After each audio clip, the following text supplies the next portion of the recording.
uma coisa que acontece comigo no banho. Não é que eu tenha ideias extraordinárias debaixo do chuveiro, né? Esse é um clichê que eu nunca entendi muito bem. Porque debaixo do chuveiro eu geralmente estou pensando em coisas completamente inúteis. Mas o que acontece é que depois do banho, quando eu saio e o dia ainda está processando na minha cabeça, as coisas se organizam de um jeito que não acontece enquanto eu estou no meio delas, sabe? Hoje o que se organizou, podemos dizer que foi o Leandro. Já faz alguns dias que eu comecei a gravar esse diário, né? E acho que o Leandro apareceu em praticamente todos.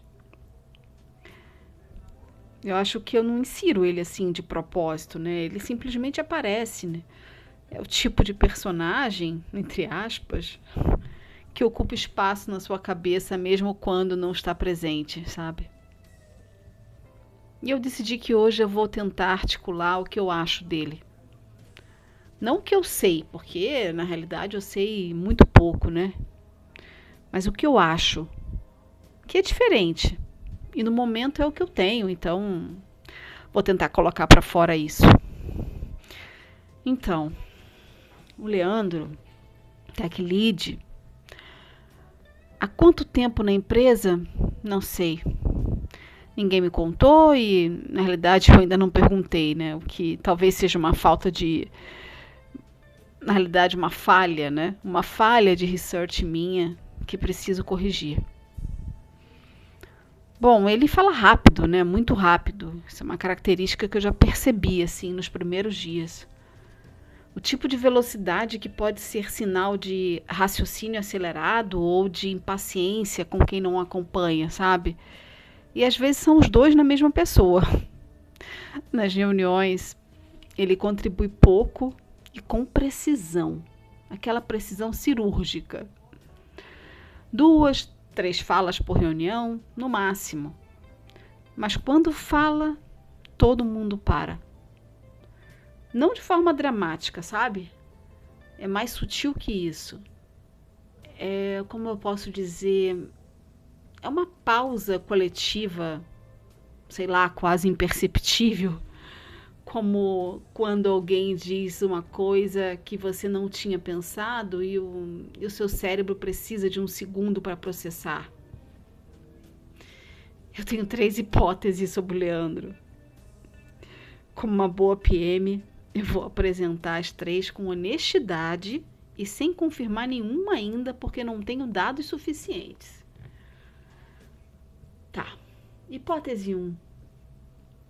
Ele é legitimamente brilhante e simplesmente opera num nível que a maioria das reuniões não merece. Ele contribui pouco porque a maioria das conversas não chega no ponto onde a contribuição dele seria útil.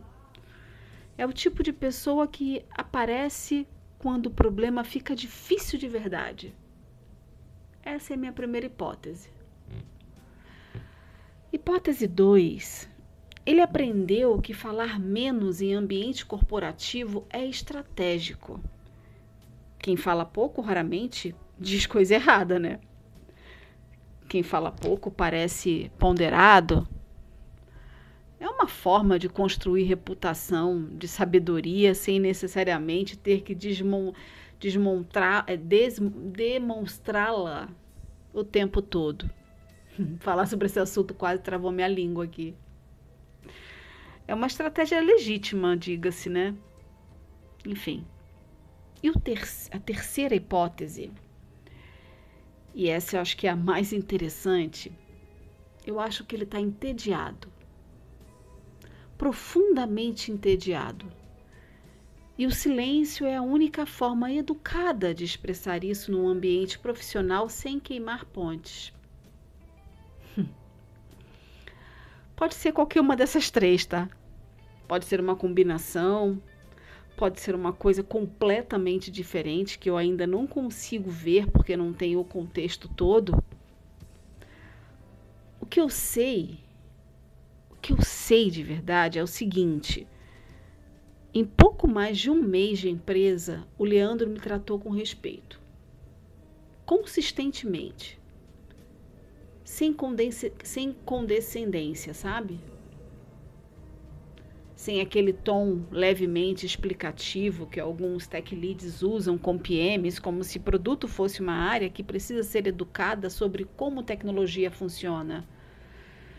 Ai, preguiça. Ele me manda artigos, me fez uma pergunta técnica na semana passada, que era de fato uma pergunta, não um teste, né? Pelo menos foi o que eu percebi. E quando eu respondi, ele disse, faz sentido, hein? Com um peso diferente do faz sentido protocolar que ele usa no final das reuniões. Esse tinha textura, sabe? Não sei explicar bem, mas tinha uma certa textura. Tem uma coisa que me intriga especificamente. Em todas as vezes que o Thiago, aquele stakeholder de negócio, traz alguma demanda, né? Toda vez que ele trouxe alguma demanda ou, sei lá, teve uma posição específica nas reuniões, o Leandro não reagiu. Eu fiquei observando isso, esse padrão. Nem concordou, nem discordou. Ficou em silêncio de um jeito que não era neutro, assim, sabe? Era o silêncio de quem tem uma opinião e escolheu guardá-la. Às vezes a pessoa não fala, né? Mas o corpo fala, o olhar,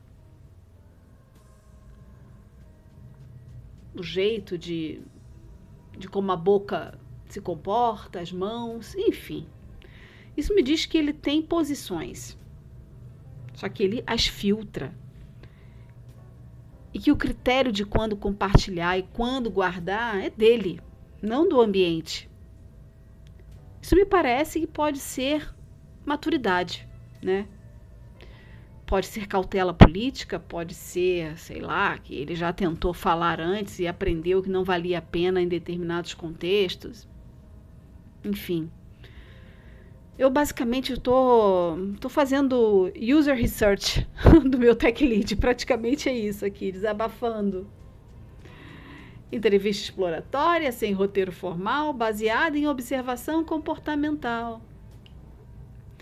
Se eu tivesse que escrever um relatório de discovery sobre o Leandro, eu acho que o insight principal seria persona complexa, motivações não mapeadas, alto potencial de ser aliado estratégico ou, sei lá, se eu errar a leitura, fonte de fricção silenciosa. O risco de fricção silenciosa é sempre o mais difícil de gerenciar, né? O conflito explícito, acho que você lida com ele, você consegue lidar. Agora, o implícito, esse fica embaixo de tudo e corrói devagar. Hoje a gente teve uma conversa rápida, né? 5 minutos, acabei de lembrar disso. Ali no corredor, enquanto eu esperava o café, ele perguntou como é que eu estava indo com o backlog. Eu disse que estava mapeando, tentando entender o que tinha valor antes de propor qualquer coisa, né? Óbvio. Ele ficou quieto por uns 2 segundos, o que para ele é tempo considerável, né? E disse, boa abordagem, isso aí. 2 caracteres, basicamente, viraram 2 palavras, né? Olha, temos aqui um progresso, hein? Ai, eu não sei se o Leandro é gênio, ou estrategista, ou entediado, ou as 3 coisas. Não sei. Não sei se vai ser aliado, ou se vai ser a tal da fricção silenciosa. Não sei o que ele realmente acha de mim, ou do trabalho que eu estou fazendo. Também não sei se isso importa. Essa é a verdade. O que eu sei é que ele é o personagem mais interessante que eu encontrei até agora nesse lugar. E pessoas interessantes merecem atenção cuidadosa. Acho que não é porque você precisa se proteger delas, né? De pessoas interessantes porque elas são perigosas e etc. Mas acho que é porque ignorá-las seria um desperdício, sabe? Então eu vou continuar ali observando, com curiosidade, mas sem ansiedade. Vou tentar segurar a ansiedade. Tech lead ou gênio do mal, Por enquanto, o júri ainda está refletindo a respeito, meu júri interno. Acho que é isso. Até amanhã.